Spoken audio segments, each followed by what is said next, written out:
Constance Whitfield had lived on Persimmon Road for 38 years, long enough to remember when the whole stretch between the creek and the water tower was still open pasture, and long enough to watch it fill in, house by house, until what was left of the old bottomland turned into exactly the kind of overgrown, snake-thick tangle that made half the neighborhood afraid to walk their own dogs in the mornings. So when she showed up at the county surplus sale in March and bid on a lot of 150 guinea fowl, birds a commercial breeder was liquidating after a molt left them looking like they'd been dragged backward through a briar patch, half their flight feathers gone, skin showing pink and raw in patches across their necks and wings, nobody on Persimmon Road was surprised. Exactly. They were used to Constance doing things that made sense to nobody but her, but they were amused. "You bought 150 ugly chickens," said her neighbor Harlan Vance, watching from his driveway as 2 trucks and a stock trailer unloaded crate after crate of bald-necked, patchy-feathered birds into the fenced acre behind Constance's house. "Half of them can't even fly right now.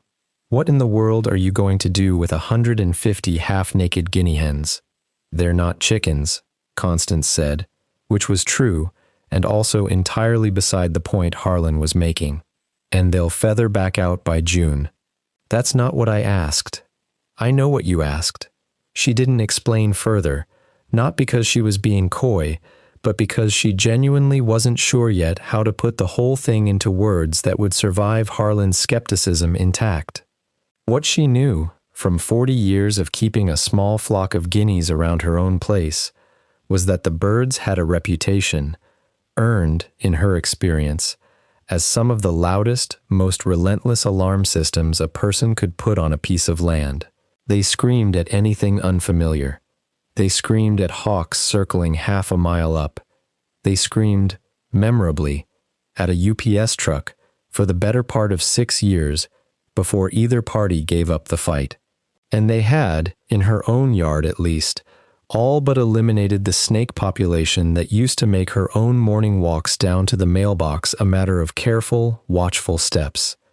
What she hadn't told anyone, because it sounded strange even in her own head, was that the molting had given her an idea rather than a problem. A guinea fowl mid-molt, half-bald and patchy, wasn't much of a flyer, which meant it stayed low, stayed close to the ground, and moved through underbrush the way a bird with full flight feathers never bothered to, since a fully feathered guinea would just as soon flap up onto a fence rail and shriek from safety. The molted ones had no choice but to work the ground itself, weaving through the brush and bramble at the exact level where copperheads and cottonmouths liked to sun themselves along Persimmon Creek's overgrown banks. She'd noticed it first with her original 6 guineas, years before.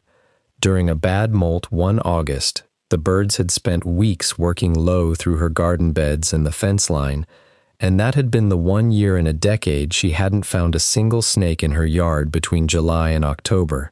She'd chalked it up to coincidence at the time, but when the surplus sale came up, 150 molted guineas at a price that worked out to less than what she'd have paid for 15 healthy ones, she decided it was worth testing the theory at a scale nobody in her right mind would normally attempt. The neighborhood had reason to care about the answer. Persimmon Creek's bottomland had become, over the previous 3 summers, a genuine problem. 2 dogs had been bitten by copperheads in the space of 1 June. A jogger named Dolores Kim had been struck on the ankle near the water tower path and spent 4 days in the hospital. The county had put up signs warning walkers to stay on paved surfaces, which nobody followed, because the whole appeal of the Bottomland Trail was that it wasn't paved. Constance turned her 150 molted guineas loose across her own acre first, in overlapping shifts, so the fenced area never held more than 60 at a time, letting them work the underbrush at the edges of her property in the exact low, grounded way she'd hoped they would. Within 2 weeks, her own yard was quieter, in a way that took her a while to notice consciously. Not quieter in sound, since guinea fowl are never quiet, but quieter in the particular tension she'd carried for years, walking to her own mailbox, always watching the grass at the edge of her boot. By May, she'd built a rotation.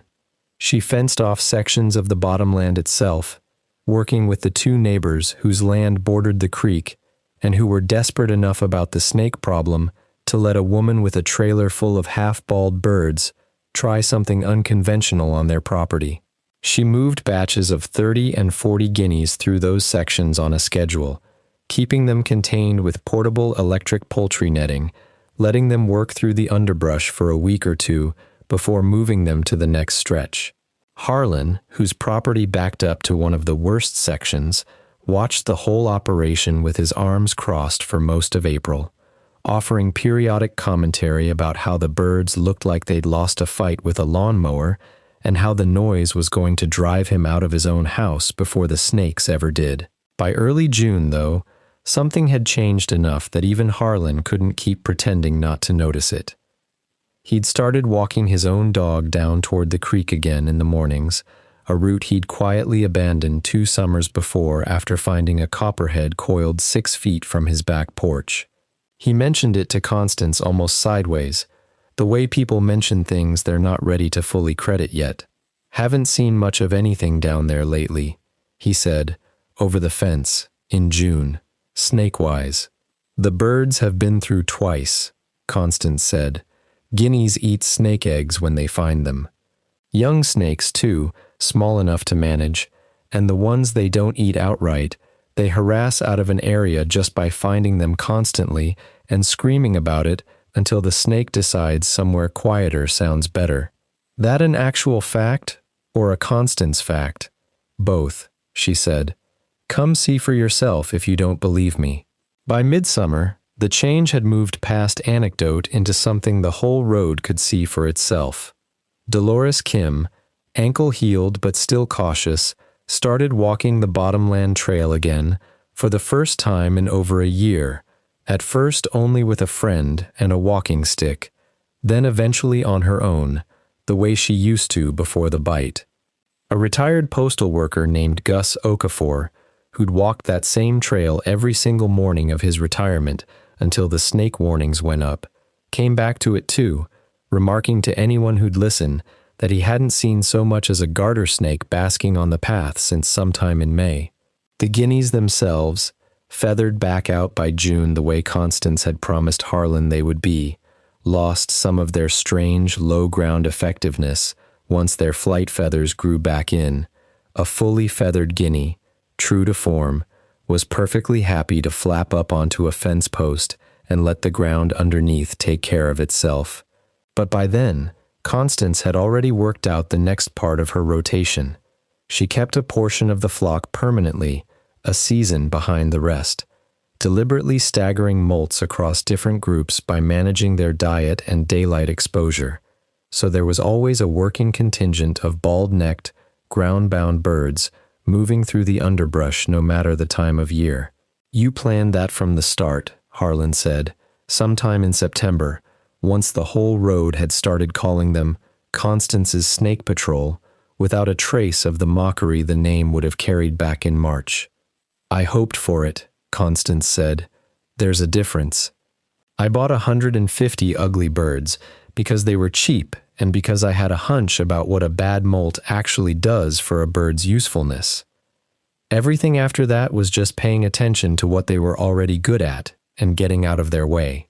By the following spring, 3 other households along Persimmon Road had guinea flocks of their own, all bought deliberately mid-molt from breeders happy to unload them cheap, all managed on staggered schedules Constance had more or less designed for them over kitchen table conversations that ran later than either party planned. The bottomland trail filled back up with walkers and joggers and dog owners who'd spent 2 summers avoiding it, and the birds screamed at every hawk, every stranger, every mail truck brave enough to test them, exactly the way guinea fowl always had and always would. "Ugly is temporary," Constance told anyone who asked how she'd known to buy 150 half-bald birds nobody else wanted. "Useful, if you're patient enough to let it grow back in, usually isn't."